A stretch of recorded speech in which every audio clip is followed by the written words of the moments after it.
بسم اللہ الرحمن الرحیم ایاک نعبد و ایاک نستعین۔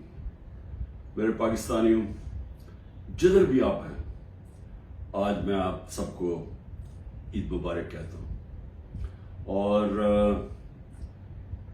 میں افسوس سے یہ کہتا ہوں کہ میرے لیے یہ سب سے تکلیف دہ عید ہے۔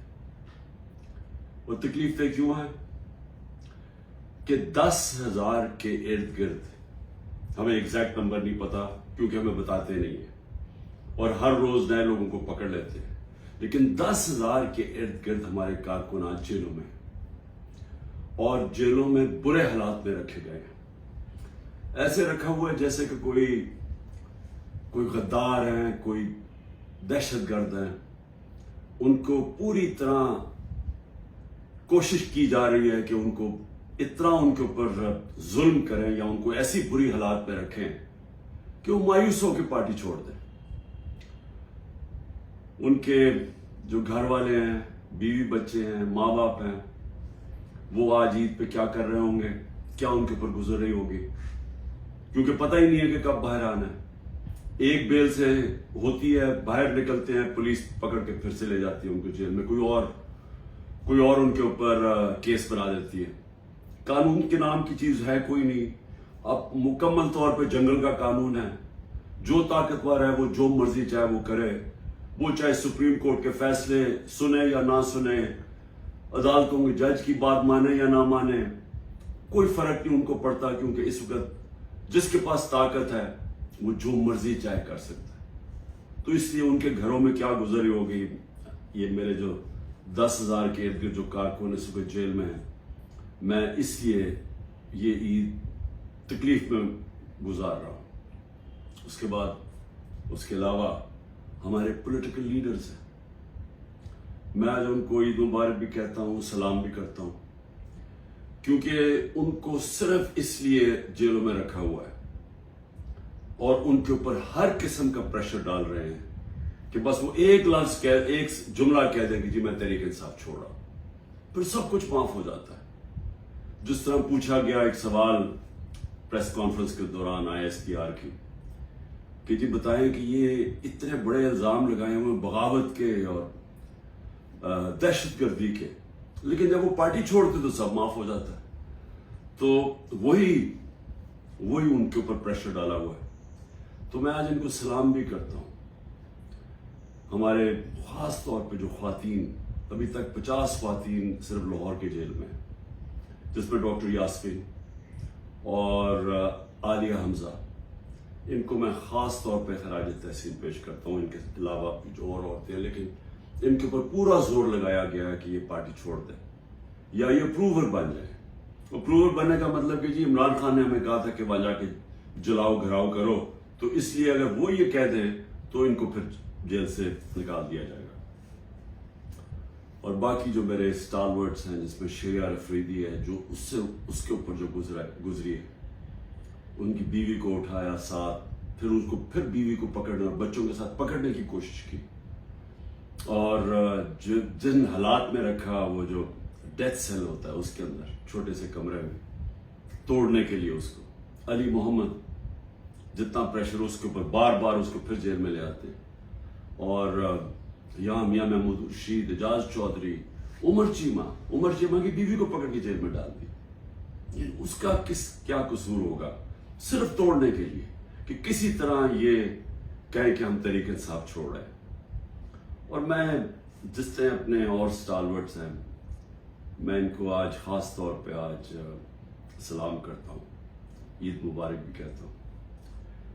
اس کے علاوہ میں آج یاد کرنا چاہتا ہوں 16 لوگ ہمارے شہید ہوئے، گولیاں ماری گئی ان کو 9 مئی کے بعد۔ کوئی ان کی بات ہی نہیں کر رہا کہ 16 لوگ جو کنفرمڈ ہمارے پاس ہیں جن کی شہادتیں ہوئی ہیں، اس کے علاوہ 9 اور ہیں، لیکن ہم اس لیے کنفرم نہیں کر سکتے کہ ان کے جو گھر والے ہیں وہ چھپے ہوئے ہیں۔ یہ جو دہشت اور یہ جو خوف کی فضا بنائی ہوئی ہے، وہ چھپے ہوئے ہیں اور وہ کنفرم نہیں کرتے، بولتے بھی نہیں ہیں۔ 16 کا تو کنفرم ہے، 25 کو گولیاں لگی جس سے